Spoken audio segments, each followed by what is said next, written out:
अस्सलाम वालेकुम, मैं हूं अली आबिद। प्रोग्राम की एंकर पर्सन मुनीज़े जहांगीर तातीलात पर हैं, लिहाजा तब तक इसकी जिम्मेदारी मैं ही अदा करूंगा।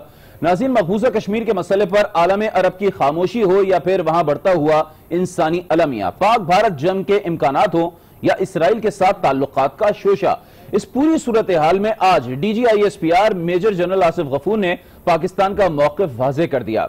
उन्होंने दुनिया को बता दिया कि कश्मीर हमारी जान से भी ज्यादा करीब है और इसके लिए हर हद तक हम जा सकते हैं। भारत जंग का बीज बो रहा है, लेकिन वो याद रखे कि कश्मीर पर कोई सियासत या सौदा नहीं होगा। एटमी हथियारों के इस्तेमाल के हवाले से उन्होंने वाजे कर दिया कि इनके इस्तेमाल में पहल ना करने की हमारी कोई पॉलिसी नहीं है, जबकि इसराइल को तस्लीम करने से मुताल्लिक उनका कहना था कि यह सिर्फ दुश्मन का प्रोपेगेंडा है। इसराइल के साथ ताल्लुकात का सवाल ही पैदा नहीं होता और इस हवाले से तमाम जितनी भी खबरें चल रही हैं वो मन घड़त हैं। तो इस पूरी सूरत हाल में अब सवाल यह बनता है कि क्या पाकिस्तान कश्मीर के मामले पर सिफारती सतह पर दुरुस्त इकदाम उठा रहा है? आखिर क्या वजह है कि मकबूजा कश्मीर के इंसानी अलमिये पर दुनिया खामोश तमाशाई बनी हुई है? क्या भारत वाकई जंग के बीज बो रहा है और क्यों बो रहा है? और सबसे अहम सवाल कि इसराइल के साथ ताल्लुकात का शोशा किसने छोड़ा और इसकी आखिर वजह क्या थी? तो प्रोग्राम के पहले सेगमेंट में हम इसी पर बात करेंगे।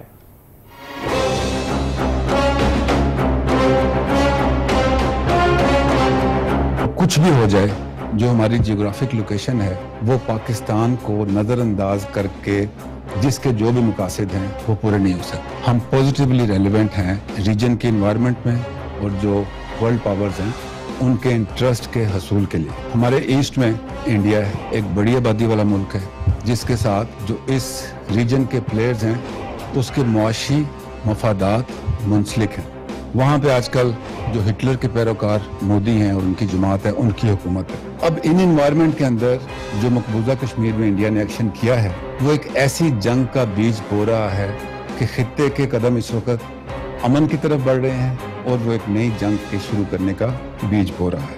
मैं भारत को ये बताना चाहता हूँ कि जंगें सिर्फ हथियारों और मवेशियत से नहीं लड़ी जाती। जंगें हुब्बुल वतनी के जज्बे, अवाम के एतमाद और सिपाह की काबिलियत पर लड़ी जाती। इज्जत और वकार की कोई कीमत नहीं होती और 27 फरवरी आपको याद रहना चाहिए। अगर आपने कोई ऐसी कोशिश की तो स्क्वाड्रन लीडर हसन और विंग कमांडर नुमान जैसे शाहीन बिल्कुल तैयार बैठे। मैं आपके तवसत से मकबूजा कश्मीर के बहादुर कश्मीरियों को ये पैगाम देना चाहता हूँ कि आज़ादी की इस जद्दोजहद में हम आपके साथ हैं। हमारी सांसें आपके साथ चलती हैं। 72 साल आपने भारतीय दहशतगर्दी का भरपूर मुकाबला किया है। आपकी जद्दोजहद आज़ादी को दहशतगर्दी जैसे नापसंदीदा अमल से ताबीर करने की कोशिश की गई है।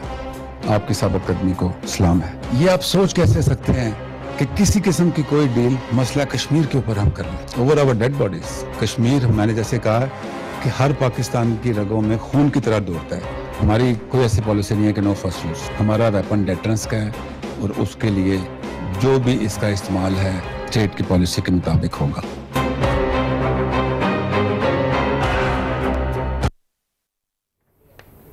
तो कश्मीर पर ना तो कोई डील हुई है और ना ही होगी। इस नुक्ते से हम आगाज करते हैं। इस वक्त हमारे साथ मौजूद हैं air marshal retired Shahid Latif साहब। बहुत बहुत शुक्रिया शाहिद साहब, आपने हमारे प्रोग्राम के लिए टाइम निकाला।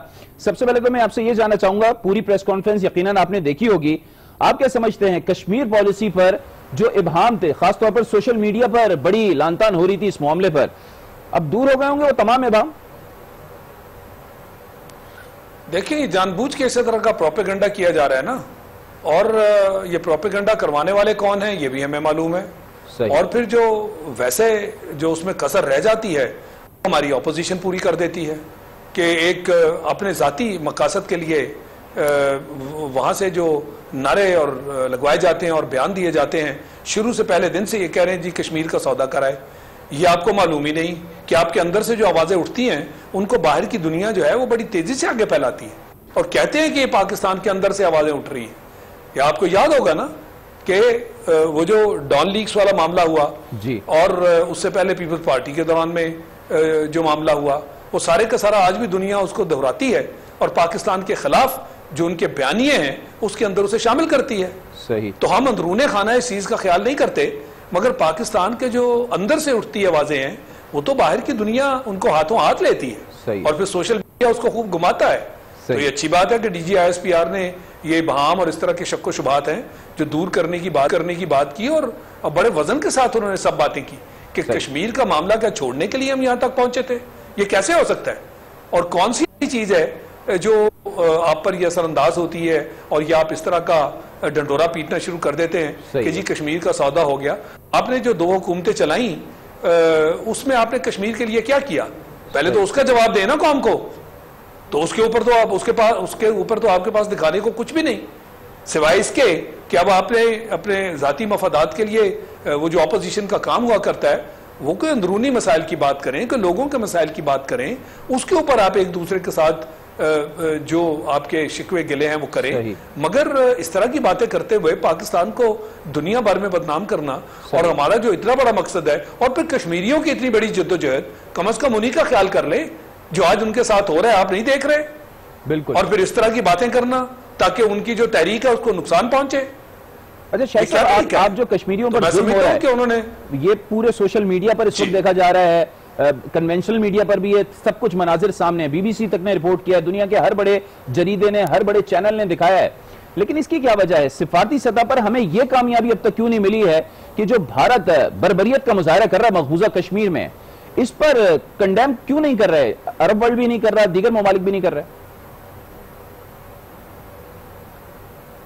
आपने सवाल मुझसे किया है? जी जी, आप ही से किया सर। बात यह है कि आज वो 2 अरब ममालिक के वज़राए खारजा पहुंचे हैं ना जी, तो मैं तो पूरा दिन यही सवाल कर रहा हूं कि बजाय इसके कि शाह महमूद साहब खड़े होकर अकेले एक तरफा एक बयान दे दें, कम अज कम उनको साथ खड़ा करें और एक एलामिया मुश्तरका क्यों नहीं देते आप? अगर आप कहते हैं कि हमारी आज की बातचीत बड़ी मुफीद रही और जो पिछले चंद दिनों से इस मामले में लोगों के जहन में एक तस्वर बैठा कि जी मुस्लिम उम्मा जो है वो साथ नहीं दे रही, और फिर खासकर ये जो 2 ममालिक हैं, बड़ी दोस्ती है हमारी इनके साथ, बिल्कुल, और इनकी तरफ से जो बयानात हैं वो कश्मीर के बारे में खुल्लम खुल्ला नहीं आए। यूरोपियन ममालिक जो है वो ये कह रहे हैं, सलामती काउंसिल ने ये कह दिया कि कश्मीर के बारे में जो अक़वाम मुत्तहिदा की करारदाद है उसी की रोशनी में मसला हल होना चाहिए। तो फिर हमारे ये जो ममालिक, जो हमारे दोस्त भी हैं, हमारे ताल्लुकात हैं, मुस्लिम उम्मा के ममालिक हैं, कम अज कम इनकी तरफ से ये स्टेटमेंट और ये बयान तो आना चाहिए था ना। एग्जैक्टली। जबकि यूएई के जो एम्बेसडर हैं उन्होंने भारत में वो बयान दे दिया जो भारत ने दिया था। बिल्कुल। क्या अब कश्मीर जो है उसकी आइंदा आप देखिए कि कितनी तेजी से तरक्की होगी। यानी वो इस चीज को जस्टिफाई कर रहे थे कि कश्मीर को जो हमने यूनियन का हिस्सा बना दिया, वो 370 और 35A लगा दिया, अब कश्मीर की असल में तरक्की होगी, और फिर उसकी जो है पासदारी जो है वो हमारे अगर मुबालिग करनी शुरू कर दें तो फिर ना तो ये कश्मीर के साथ और ना पाकिस्तान के साथ, ये इंसाफ वाली बात तो नहीं है। तो शायद साहब फिर ये किस तरीके से इक़दाम उठाने चाहिए पाकिस्तान की जो खारजा की वजारत है उसको, कि जिस तरीके से आज यूएई के वजीर खारजा आए हैं, सऊदी वजीर खारजा पाकिस्तान आए हैं, उनके मुंह से कुछ नहीं निकला, जो भी बयान किया वो हमारे वजीर खारजा शाह महमूद कुरैशी ने बयान किया, जैसे कि आपने खुद भी बताया। तो हमें सिफारती सतह पर आप क्या समझते हैं, कुछ इमरजेंसी अब नाफिज करनी चाहिए? नहीं, मैं समझता हूं कि सफारती सतह पर अभी तक जो हमने काम किया है, मैं तो पहले दिन से कह रहा हूं कि आपको जारहाना सफारतकारी की जरूरत है। हमने की, ऐसे तो नहीं कश्मीर का नाम पूरी दुनिया में उठ खड़ा हुआ, ऐसे तो नहीं सिक्योरिटी काउंसिल ने उसको एंटरटेन किया, वहां बहस हुई, 50 साल बाद कश्मीर जो है उनके एजेंडा पर आया। तो ये सारे काम जो ये बहुत अच्छे हुए हैं, मगर हमें यहां रुकना नहीं चाहिए, क्योंकि इन कामों के बाद जो मोदी सरकार है उसने तो 1 इंच भी जगह जो है अभी तक कंसीड नहीं की। वो आज भी वहां पे कर्फ्यू चल रहा है और बर्बरियत का वही आलम है। लोगों के घरों में जाना, जो औरतें हैं उनकी इस्मत दरी करना, बच्चों को उठाना और लोगों पर जुल्म और तशद्दुद करना, ये तो सरासर जारी है। तो क्या हमें ये नहीं समझना चाहिए कि अभी हमें कुछ और रास्ता तय करना है? तो मैं तो कह रहा हूं कि हमारे प्राइम मिनिस्टर, हमारे वजीर खारजा अपने वफ्त बनाएं, जो पुराने हमारे सफारतकार मुख्तलिफ ममालिक में रह चुके हैं उनकी टीम बनाएं और बाहर निकलें, लोगों तक पहुंचे। क्या वजह है कि हम अंदर बंद बैठे हैं और हमारी चीज टेलीफोन और ट्वीट्स के साथ करना चाहते हैं? दुनिया में घूम रहा है एग्जैक्टली और प्रोपेगेंडा भी करे, झूठ पर उसकी हर चीज की बुनियाद हो और पूरी दुनिया के सामने वो खड़ा होकर बात करे।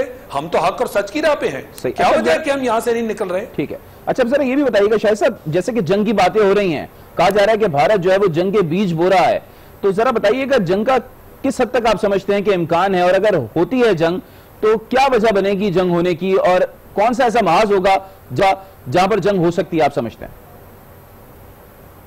देखिए, कश्मीर ही बनेगी ना वजह। अच्छा, ये तो फ्लैश पॉइंट है कश्मीर, और सारी दुनिया इसको मानती है। और कश्मीर एक ऐसा मसला है कि जिसपे जो मोदी सरकार है उसने तो अपना आखिरी पत्ता खेल दिया, यानी धज्जियां उड़ा दी उसने अक़वाम मुत्तहिदा की करारदाद की, और जो हमारे आपस में बाहमी मुआहदे हैं, वो शिमला अकॉर्ड हो, लाहौर डिक्लेरेशन हो, उसने तो किसी चीज का ख्याल नहीं रखा। यानी इस हद तक वो आगे चले गए। सही। तो इसलिए पाकिस्तान चूंकि एक फरीक है, जो करारदाद बनाई गई थी उसमें एक इंडिया और एक हम फरीक हैं, लिहाजा हमारा हक भी, फर्ज भी है कि हम इसके लिए खड़े हो जाएं। तो जो बयानात आज आपने सुने डीजी ISPR से, वो बिल्कुल वाज़े बयानात है कि इसमें ना तो कोई समझौता होगा, और अगर हमें कश्मीर के मामले में कोई भी सूरत हाल दरपेश हुई तो हम आखिरी हद तक जाएंगे। सही।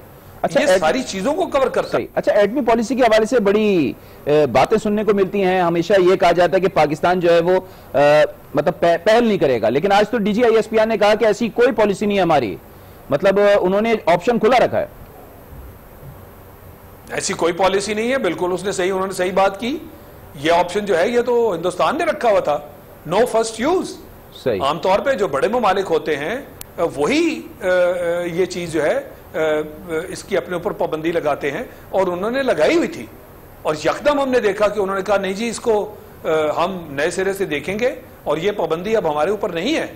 पाकिस्तान ने तो ऐसी कोई पॉलिसी अनाउंस ही नहीं की। ये हमारा डेटरेंस है, और जो बड़ी ताकत है उसके खिलाफ चूंकि हम रिलेटिवली एक छोटी ताकत हैं, तो हमारे पास ये डेटरेंस तो है कि अगर हमारे साथ इस तरह कोई ज्यादती करेगा तो फिर तो हम अपने दिफा के लिए कुछ भी कर सकते हैं। सही। और यही एक आध गलती होती है ना जिसके तहत आप इन हदों तक पहुंच जाते हैं, जिसका हमारे प्राइम मिनिस्टर ने बड़े मर्तबा जिक्र किया है, ताकि दुनिया का जमीर झंझोड़ा जाए और उन पर ये वाजे किया जाए कि कश्मीर का मसला फ्लैश पॉइंट, और दो हमसाए दोनों एटॉमिक पावर्स हैं ऐसा, और दुनिया भर में इतनी कशीदगी और इस तरह दो एटॉमिक पावर्स और हमसाए जो हैं कहीं पे भी आपको नजर नहीं आता। अच्छा, ये भी बताइएगा पाकिस्तान और तरफ दिलाने के लिए। अच्छा, पाकिस्तान और इसराइल के ताल्लुकात को लेकर भी काफी बहस होती रही है और आजकल भी हो रही है। इस पर भी एक सवाल हुआ था डीजी ISPR से, जिस पर उन्होंने कहा कि ऐसा कुछ नहीं है, ना हमने माजी में तस्लीम किया, 70-72 साल हो गए, हमने तब तस्लीम नहीं किया और अब भी नहीं करेंगे। बल्कि उनका यह भी कहना था पाकिस्तान का पासपोर्ट वो दुनिया में वाहिद पासपोर्ट है जो इसराइल के लिए इस्तेमाल नहीं हो सकता। बिल्कुल, यानी हम वो वाहिद मुल्क थे, हालांकि झगड़ा अरब ममालिक में था। बिल्कुल, वो तो वहीं पे लोकेशन है ना फलस्तीन की और इजराइल की। तो जो ममालिक इसके लिए शुरू में खड़े हुए थे, पाकिस्तान ने तो पहले दिन से कह दिया कि हमें काबिल कबूल नहीं है, और लिख दिया पासपोर्ट पे all countries of the world accept Israel. ये हमने लिखा। सही। और जिन लोगों को खड़े होना चाहिए था वो आज उनके साथी भी बन गए, उनके साथ हाथ भी मिला लिए। तो पाकिस्तान का मौक़िफ़ बड़ा वाज़ेह है। सही है कि ना कभी हमने तस्लीम किया है और ना करेंगे। तो शायद साहब ये शोशा क्यों छोड़ा गया? आप क्या समझते हैं शोशा क्यों छोड़ा गया? ये देखिए ना, एक तो आपको पता है कि जो सोशल मीडिया है यहाँ वहां तो मादर पितर आजाद वाला मामला है, वहां जो भी चाहे जो कोई मर्जी लिख दे, एक तो वो मामला है।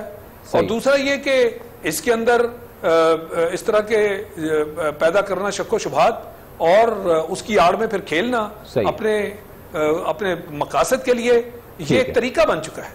तो मैं समझता हूँ ये उसी का हिस्सा है। और शायद ये भी कोशिश की जाए कि जी असल में तो इजराइल जो है अगर उसको डर है किसी का तो वो पाकिस्तान का डर है, क्योंकि पूरी मुस्लिम दुनिया में हम वाहिद एक एटमी ताकत है। तो लिहाजा ये शोशा जो है और इस तरह की बातचीत जो है इसका इजहार उसके भी मुख्तलिफ तरीके हैं वहां से छड़वाने के और वहां से करवाने के। तो इसलिए मैं समझता हूं कि इसमें बहुत सारे पहलू हैं और ये सारे पहलू किसी न किसी तरह से किसी न किसी जाविये से अपना काम कर रहे होते। चलें, बहुत बहुत शुक्रिया शाहिद लतीफ साहब, आप हमारे साथ मौजूद थे। नाज़रीन, मुझे ब्रेक का कहा जा रहा है, ब्रेक पर जाएंगे और ब्रेक के बाद प्रोग्राम के हम दूसरे सेगमेंट में पंजाब की सूरत हाल को डिस्कस करेंगे। पंजाब में तब्दीली की खबरों के हवाले से बात करेंगे, जहां तहरीक इंसाफ की हुकूमत वजीर आला उस्मान बुज़दार की क़यादत में अब तक तो तब्दीली लाने में नाकाम दिखाई दे रही है। तो तवील डिस्कशन करेंगे, डिटेल में बात करेंगे एक ब्रेक के बाद।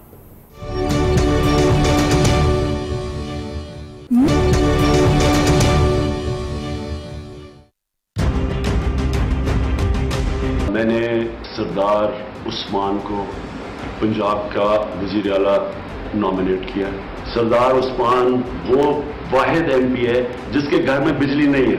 जब शहबाज शरीफ का नाम जहन में आता है तो पंजाब की तरक्की, पंजाब में 5-5.5 हजार मेगावाट बिजली, आपकी तरह 350 डैम का नारा नहीं लगाया था, 5,500 मेगावाट की बिजली बनाकर दिखाई। School, college, university, Danish school, road to market, अस्पताल, cardiology centre, burn centre, urology centres, liver hospital, तमाम के ऊपर आज शहबाज शरीफ की तख्ती है।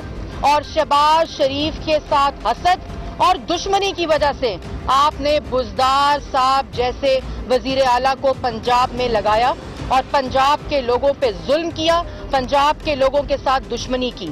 अगर आज आपने बिल्कुल ठीक कहा कि बुज़दार साहब शहबाज शरीफ नहीं बनेंगे क्योंकि वो बन नहीं सकते। अगर वो शहबाज शरीफ होते तो पंजाब में आज ऑरेंज ट्रेन चल रही होती। अगर वो शहबाज शरीफ होते तो आज चौथी मेट्रो मुकम्मल होने पे होती। 3 मेट्रो शहबाज शरीफ ने पंजाब को 5 साल में दिए। तो गुफ्तगू आपने मुलाहिजा किया, अब शहबाज शरीफ ज्यादा बेहतर साबित रहे हैं या अब तक 1 साल कारकर्दगी जो उस्मान बुज़दार साहब की रही है वो ज्यादा बेहतर है? इसी पर हम बात करेंगे। इस वक्त हमारे साथ जो पैनल मौजूद है, रुमीना खुर्शीद आलम साहिबा हैं, पाकिस्तान मुस्लिम लीग नून की रहनुमा है, हमारे साथ टेलीफोन लाइन पर मौजूद होंगी। बहुत बहुत शुक्रिया रुमीना साहिबा। राजा खुरम परवेज साहब पाकिस्तान पीपल्स पार्टी की नुमाइंदगी करेंगे, इस्लामाबाद स्टूडियो में मौजूद हैं। जबकि उस्मान सईद बसरा साहब तर्जुमान पंजाब हुकूमत भी हैं, पाकिस्तान तहरीक इंसाफ भी हैं, ये हमारे साथ लाहौर स्टूडियो में मौजूद होंगे। उस्मान सईद साहब, सबसे पहले मैं आपकी तरफ आ जाता हूं। अभी जो हम मोन्टाज और शॉर्ट चला रहे थे उसमें इमरान खान साहब ने जब उस्मान बुज़दार साहब को बतौर वजीर आला पंजाब नॉमिनेट किया था तो कहा था कि उनकी जो सबसे बड़ी क्वालिटी है वो ये है कि उनके अपने गांव में बिजली तक नहीं है। सोचा यही जा रहा था कि वो गरीब लोगों के लिए बड़ा कुछ करेंगे। 1 साल की कारकर्दगी की अगर मैं बात करूं, आप किस तरीके से जस्टिफाई करेंगे इस 1 साल को? बिस्मिल्लाहिर्रहमानिर्रहीम। अली आबिद साहब, आपका बहुत शुक्रिया कि आपने मुझे इस मौजू के इज़हार ख्याल के लिए यहाँ मदऊ किया।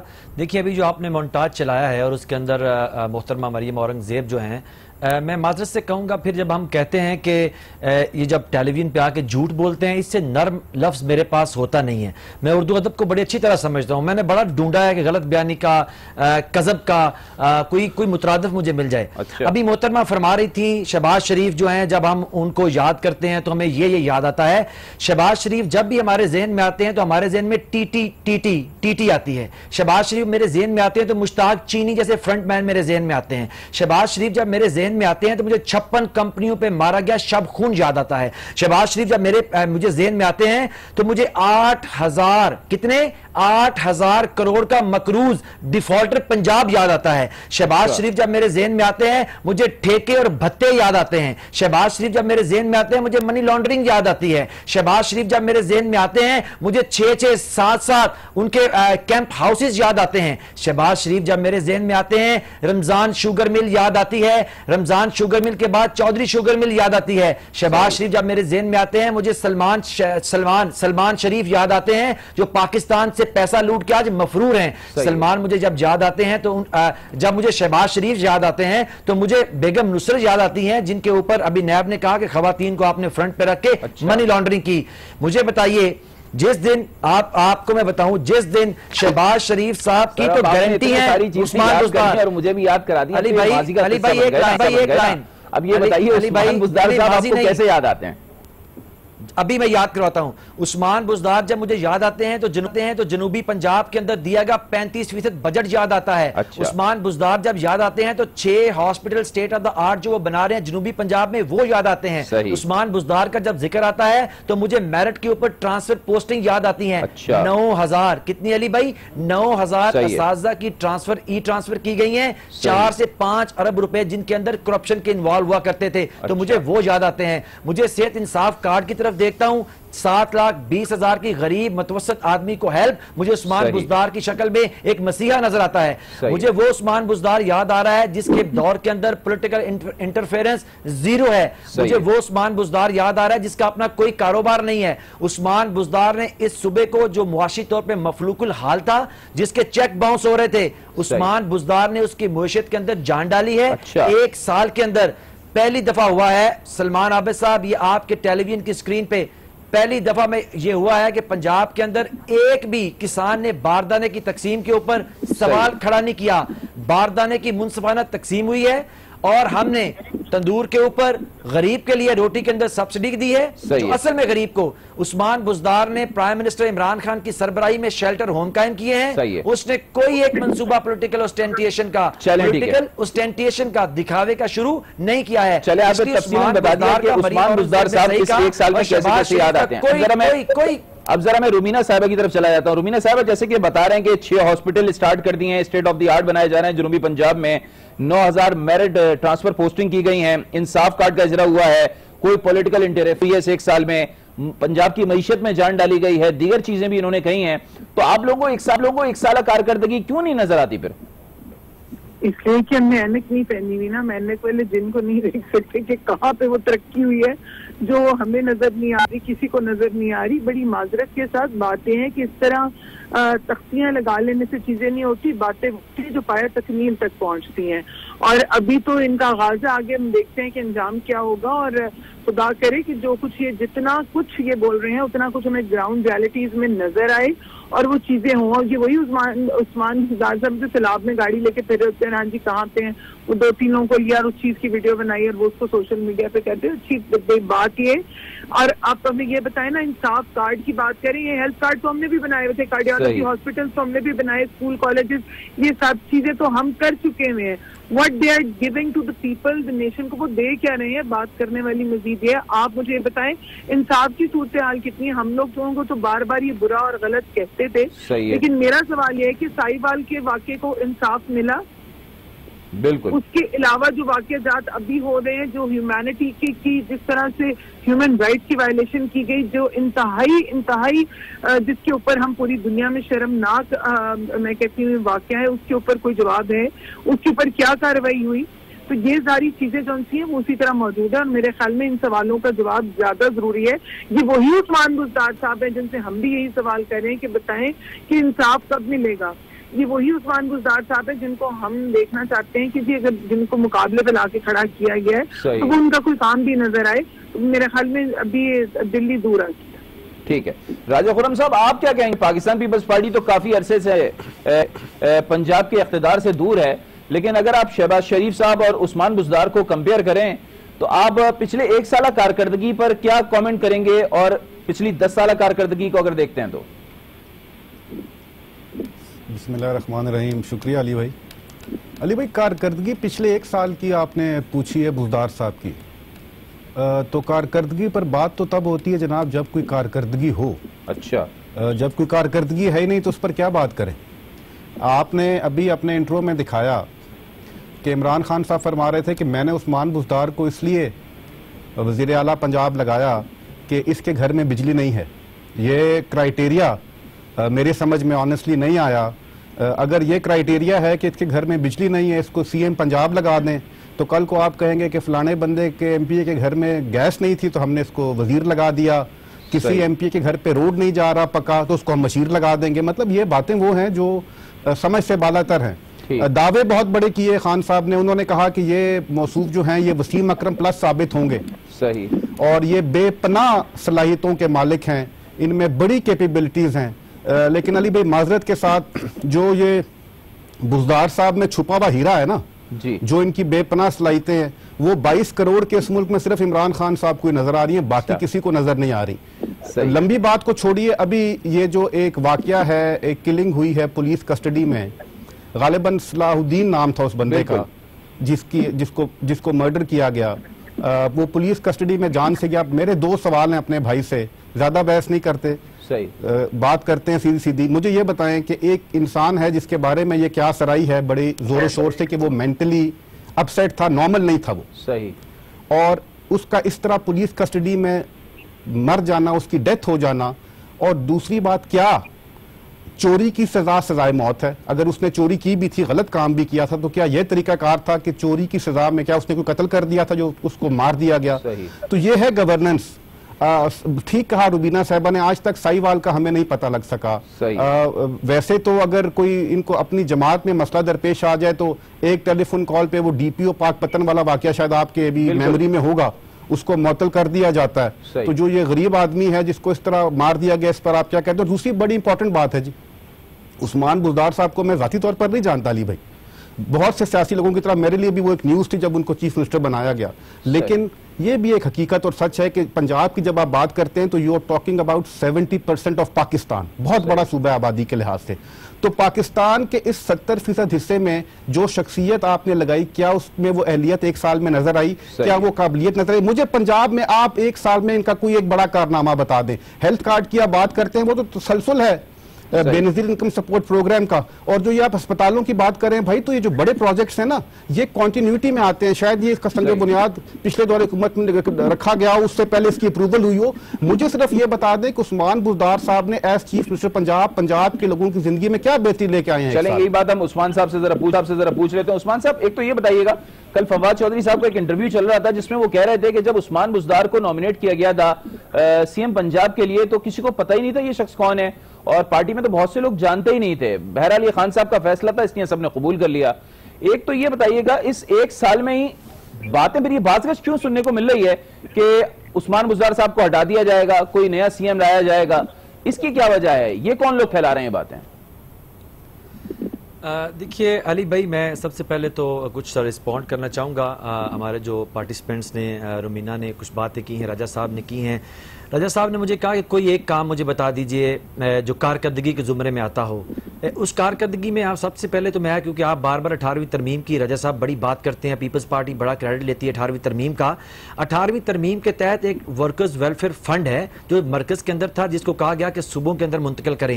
ये जो आपके राइट हैंड साइड पे रुमीना बैठी हुई हैं, जिन्होंने पंजाब के अंदर बिला शिरकत गैर हुकूमत की है, और 18वीं तरमीम के आने के बाद भी ये एक छोटा सा काम था। 80 लाख गरीब जो वर्कर्स है बेचारे, उनके लिए वर्कर वेलफेयर फंड को वहां से पंजाब में मुंतकिल नहीं करवा सके थे। अगर आपको ये समझ आ जाए मैं कितनी बड़ी बात करूं, 80 लाख गरीब वर्कर्स की जिंदगी में इनकलाब बर्पा हो गया है, जब आज उस्मान बुज़दार के चीफ मिनिस्टर होते हुए, प्राइम मिनिस्टर इमरान खान के होते हुए, और हमारे जो मिनिस्टर हैं यहाँ पे उनके होते हुए हम उसको लेकर आए पंजाब के अंदर। ये तो एक बात है। अगर तो कारकर्दगी आपके नजदीक ये है कि जैसे अभी आपने रुमीना ने कहा जी वो पानी के अंदर गाड़ी खड़ी कर ली, देखिए अगर तो कारकर्दगी ये है कि वो लंबा हैट पहन लें, वॉलंटियर शूज पहन लें, सारा कैमरा लेके मीडिया के ऊपर चढ़े रहें, ये कारकर्दगी उस्मान बुज़दार ने शो नहीं की है। लेकिन सब्सटेंशियल ऑन ग्राउंड का है। राजा साहब, जितने मैंने आपको मंसूबे गिनवाए हैं जिनके अंदर हॉस्पिटल हैं, ये कोई कंटिन्यूटी नहीं है, हमारी प्योरली मेरे पंजाब की हुकूमत की इनिशिएशन है। And I am repeating it again, ये मेरे पंजाब की हुकूमत का लगाए हुए पौधे हैं।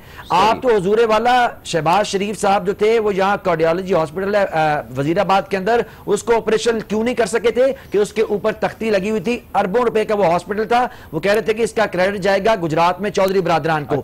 इसलिए जरा मैं आपको ये कहूं कि जब भी आप इसको कंपैरिजन करें तो अपनी अपनी जमातों की एफिलिएशन से कंपैरिजन करें।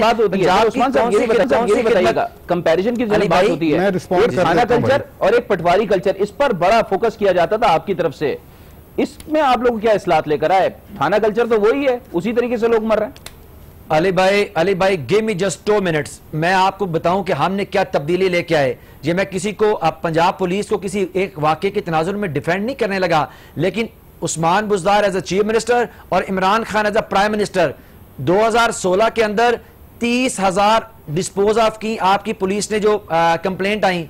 2019 के अंदर कितनी की है? 60,000। 2 गुना ज्यादा, एक बिल्कुल डबल कर दिया हमने, डिस्पोज किया। सबसे ज्यादा हम IT सोल्यूशन लेके आए। हमने आपके जो थाना है उसके अंदर लगा के कैमरे लगा के सर्विलेंस के लिए लगा दिए ताकि हर चीज बिल्कुल सामने खड़ी हो। सबसे ज्यादा पनिशमेंट इस हुकूमत के दौर के अंदर सीनियर पुलिस ऑफिसर्स को और जूनियर को दी। हमने खिदमत सेंटर कायम किए। खिदमत सेंटर पुलिस के अंदर जहां पे लोगों के साथ आपने FIR दर्ज करवानी जानी है, 25,000 लोगों ने इस खिदमत सेंटर से एक साल में इस्तेफादा किया है। और खिदमत सेंटर की एक ब्रांच हमने हर हॉस्पिटल के अंदर, डिस्ट्रिक्ट हेडक्वार्टर हॉस्पिटल के अंदर कायम की, ताकि लोगों को जो मेडिकल लेने जाते हैं पहले डॉक्टर के बगैर डॉक्टर्स उनको ट्रीट नहीं करते थे, ताकि वहीं पे उनका डॉक्टर बने। एक नहीं, आप देखिए घरों में काम करने वाले बच्चे थे, उसके लिए हमारी मिनिस्ट्री ने उसके लिए बाकायदा लेजिस्लेशन की है। चाइल्ड प्रोटेक्शन, जो डोमेस्टिक वर्कर्स हैं उनके लिए ये इनकलाबी इकदाम हैं। और पाकिस्तान की हिस्ट्री में और पंजाब में आपकी बात सामने आ गई। रुमीना, मैं रुमीना की तरफ चलूंगा। रुमीना साहब, अब आप जरा मुझे ये बताइएगा। अली भाई एक लास्ट, अली भाई काइंडली आगे बढ़ना है, आपके पास जब दोबारा होंगे तो आप कंटिन्यू कर लीजिएगा अपनी बात को। रुमीना बताइएगा, मॉडल कोर्ट्स भी पंजाब के अंदर हमारी हुकूमत का कारनामा है, जहां क्रिमिनल केसेस को डिस्पोज ऑफ किया जा रहा है 3-3 महीने के अंदर। ये इनकलाब होता है, ये इनकलाब होता है। रुमीना साहब बता दिया उन्होंने, उस्मान साहब ने, कि इनकलाब होता क्या है। जरा ये बताइएगा, 10 साल तो पिछले आप लोगों की भी हुकूमत रही है ना पंजाब में, और 5 साल विफाक में भी रही थी जब आपकी पंजाब में हुकूमत थी, तो आप 1 साल में क्यों एक्सपेक्ट कर रही हैं कि ये लोग जो है वो दूध और शहद की नहरें बहा दें? जी रुमीना साहिबा, आई थिंक उनकी लाइन ड्रॉप हो गई है। अली भाई अगर मुझे राजा खुरम साहब आप इसी पर कमेंट कर दीजिएगा कि आखिर ऑपोजिशन क्यों चाहती है कि पीटीआई 1 साल में ही ऐसी गवर्नेंस प्रोवाइड करे जिस तरीके से लोग चाहते हैं कि पाकिस्तान जो है एक फलाई मुमलिकत बन जाए, तो सूबा पंजाब एक फलाई सूबा बन जाए। देखें मेरी बात सुन लें, बात यह है कि 1 साल जो डायरेक्शन सेट होनी थी ना, बदकिस्मती से वो नहीं हो सकी। हम ये तो नहीं कहते कि 5 साल के काम आप 1 साल में कर लेंगे, सही है, लेकिन जो तरीकाकार है उससे हमारा इख्तलाफ है और उस पर रिजर्वेशन है। अब बात मैं करूंगा, भाई ने बात की वो वर्कर्स वेलफेयर फंड की बात कर रहे थे जी। देखें भाई, यहाँ मैं कोई क्रेडिट लेने की कोशिश नहीं कर रहा उस्मान भी, हम एक पॉजिटिव डिबेट की तरफ जाना चाह रहे हैं। सही, 18वीं तरमीम के तहत ही तो ये मुमकिन हुआ ना, ये आपने तो नहीं किया। हाँ, इसको ट्रांसफर होते हुए महकमे को सूबे में जाते हुए देर सवेर हुई, वो एक अलग बहस है, लेकिन ये मुमकिन इसलिए हुआ कि इनिशिएटिव पीछे 18th अमेंडमेंट का ही था। उसी की वजह से आज मजदूरों को खुशहाली मिलेगी इंशाल्लाह और उनकी म्यारे जिंदगी में बेहतरी आएगी। अच्छा। दूसरी मैंने आपसे गुजारिश ये की थी उस्मान भाई कि मैं ये नहीं कह रहा, मैं ये कह रहा हूं कि जो प्रोजेक्ट, फर्ज करें आप एक अस्पताल की बात करते हो, अगर एक जगह पे आप अस्पताल बनाने जा रहे हो तो पहले वहां पे डिमांड आई होगी कि पॉपुलेशन बहुत है, यहाँ पे लोगों को अस्पताल की जरूरत है, फिर ज़ाहिर है कोई फिजिबिलिटी बनी होगी, फिर PC1 बना होगा, फिर अप्रूवल हुई होगी, फिर फंड इनिशिएट हुए होंगे, फिर संगे बुनियाद रखा होगा ना। तो अगर आपने सब कुछ 1 साल में किया तो वो डेट्स हमें बता दें, मुतमईन हो जाएंगे, झगड़ा ही खत्म हो गया भाई। आप हमें साबित कर देना ये चीज के 1 साल के अंदर ये सब कुछ हो गया, तो मैं मान जाऊंगा आपकी बात कि आप ठीक कह रहे हो। दूसरी बात ये कि आज हम बात कर रहे थे पंजाब की, लेकिन एक बात अली भाई मैं बड़ी जरूरी समझता हूं कहना। जी बोलिए। GIDC वाली बात शायद आपके इल्म में हो जी, जो वो लोन वाली बात चली नोटिफिकेशन।